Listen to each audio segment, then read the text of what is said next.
আসসালামু আলাইকুম ফ্রেন্ড, সবাই কেমন আছেন? আশা করি সবাই খুব ভালো আছেন। রুমার রান্নাঘরে নতুন একটা রেসিপিতে সবাইকে স্বাগত। তো ফ্রেন্ডস, আজকে রুমার রান্নাঘরে বানিয়ে দেখাবো খুব সহজভাবে ভাপা পিঠে। এতটাই সহজ করে দেখাবো, আপনাদের ভালো লাগবে।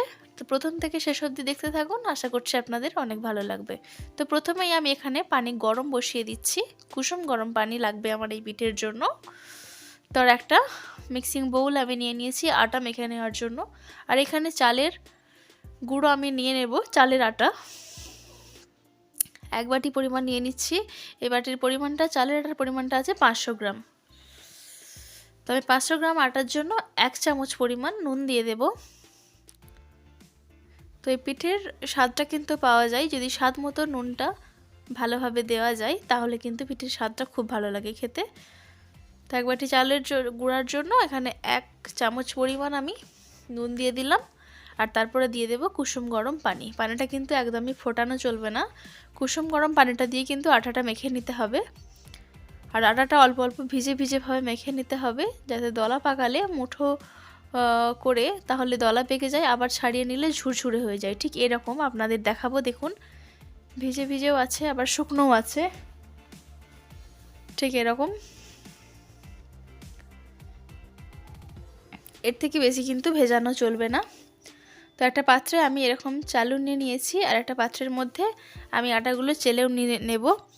আপনারা চাইলে কিন্তু এই অবস্থাতেও পিঠেগুলো ভাপিয়ে নিতে পারেন, তাতে করেও ভালো হবে। কিন্তু যদি একটু চেলে নেন তাহলে কিন্তু প্রত্যেকটা দানা সমান থাকবে, দেখতেও সুন্দর লাগবে, খেতেও ভালো লাগবে। তাই জন্য অল্প অল্প করে দিয়ে আমি চেলে নিচ্ছি। আপনারা চাইলে কিন্তু এই অবস্থায় 1 ঘন্টা রেস্টেও রাখতে পারেন। আমি কিন্তু রেস্টে রাখবো না, একদম সঙ্গে সঙ্গেই বানিয়ে নেব। আর সঙ্গে সঙ্গে বানিয়ে আপনাদের দেখাবো পিঠাটা কতটা সুন্দর নরম স্পঞ্জি হবে। তো এই দেখুন বন্ধুরা, চেলে নিয়েছি অনেকটা পরিমাণ, এখনও কিন্তু আমার আছে। এই রকমভাবে চেলে নিলে প্রত্যেকটা দানাই কিন্তু সমান থাকবে। তো এদিকে আমি প্রেসার কুকারে পানি বসিয়ে দেবো, আর আজকের পিঠাটা আমি ভাপিয়ে নেব প্রেসার কুকারেই। তার জন্য প্রেসার কুকারে অর্ধেকটা পরিমাণে পানি নিয়ে বসিয়ে দিচ্ছি। আর যে ওপরে ছিপিটা আছে এটা কিন্তু খুলে নিয়েছি।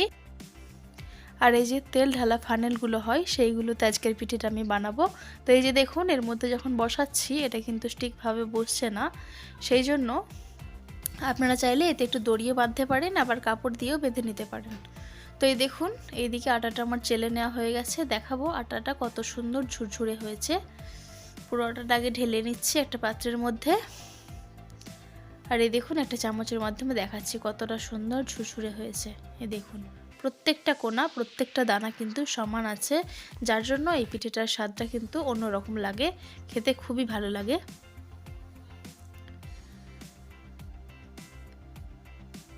তো এই যে এখন একটা দড়ি নেব, আপনাদের কাছে কাপড় থাকলে কাপড় দিয়েও করতে পারেন, পাতলা মতো। এই যে দেখুন, বেঁধে নিয়েছি। আর এই যে ফানেলটার পেছনটা এইভাবে একটা আঙুল দিয়ে চিপে নেব, আর তারপর এর মধ্যে আমি চালের আটার গুঁড়োটা দিয়ে দেব। তো একটু সমান করে নিয়েছি। এখন দেখুন, প্রেসার কুকার থেকে পানিটা ফুটে উঠেছে, বাষ্প বের হচ্ছে, বুঝতে পারবেন আপনারা দেখলে। পানিটা যখন খুব ভালোভাবে ফুটে আসবে তখনই কিন্তু ফানেলটা বসিয়ে দিতে হবে। আর দেখবেন বেশিক্ষণ সময় কিন্তু লাগবে না, বসিয়ে দেওয়ার 10 থেকে 15 সেকেন্ডের মধ্যেই পিঠাটা কিন্তু হয়ে যাবে খুব সুন্দরভাবে। এতটা সহজ ট্রিক্স আর হয় না। তো এই দেখুন, পিঠের ওপর থেকেও এখন কিন্তু ধোঁয়া উঠছে, পিঠাটা কিন্তু খুব ভালোভাবে সেদ্ধ হয়ে গেছে। এখন এই পিঠাটা আমি নামিয়ে নেব। নিচ থেকেই কত সুন্দরভাবে ছেড়ে যাচ্ছে, দেখুন। এই দেখুন কত সুন্দরভাবে পিঠাটা হয়ে গেছে, খুবই নরম আছে, এখন খুবই গরম, তো তাই জন্য হাত দিলে একটু ছেড়ে আসতে পারে বা উঠে আসতে পারে। এই অবস্থায় কিন্তু পিঠাটা খুবই নরম আছে। এই দেখুন,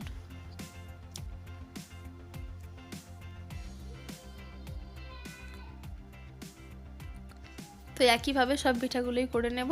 আপনারা চাইলে এভাবে একটু ঢেকেও দিতে পারেন। তো এইভাবে ঢেকে দিলে কিন্তু পিঠাটা আরও তাড়াতাড়ি রেডি হয়ে যাবে। কোনো ব্যাপারই না, জাস্ট শুধু একটু রেডি করে নিয়ে ঝটপট কিন্তু রেডি হয়ে যাবে এই ভাপা পিঠা। আপনারা চাইলে এই ভাপা পিঠার ভেতরে নারকেল কোড়া, গুড় সব কিছু দিতে পারেন। আমি জাস্ট আজকে নর্মাল ভাপা পিঠার রেসিপিটা দিলাম, অন্য আরেকদিন নারকেল দিয়ে বা গুড় দিয়ে ভেতরে কিভাবে হয় সেটা আপনাদের দেখাবো। তো এই দেখুন রেডি হয়ে গেছে আমার ভাপা পিঠে। তো এরকম খুব শীতের সকালে এরকম গরম গরম ভাপা পিঠে আর খেজুর গুড় যদি থাকে তাহলে সেই দিনের সকালটা কিন্তু জমে যাবে। আর বেশিক্ষণ সময় লাগে না এই পিঠে বানাতে। খুবই তাড়াতাড়ি যদি অল্প সময়ে কোনো পিঠে বানানোর রেসিপি থাকে তাহলে আমার আজকের রেসিপি খুব সহজভাবে এবং খুব কম সময়ের মধ্যে বানিয়ে নেওয়া যায় আজকের রেসিপি। অবশ্যই আপনারা বাড়িতে ট্রাই করুন, ঝটপট রেডি হয়ে যাবে। এই পিঠেগুলো গরম অবস্থাতেও যেরকম নরম থাকে ঠান্ডা হয়ে গেলেও কিন্তু সেই একইভাবে নরম থেকে যায়। দেখাবো আপনাদের যে কতটা নরম আছে পিঠেটা, কতটা স্পঞ্জি, দেখলে নিশ্চয়ই বুঝতে পারবেন। এই দেখুন কতটা নরম হয়েছে পিঠেটা, একবার অবশ্যই বাড়িতে ট্রাই করবেন, আশা করছি আপনাদের ভালো লাগবে।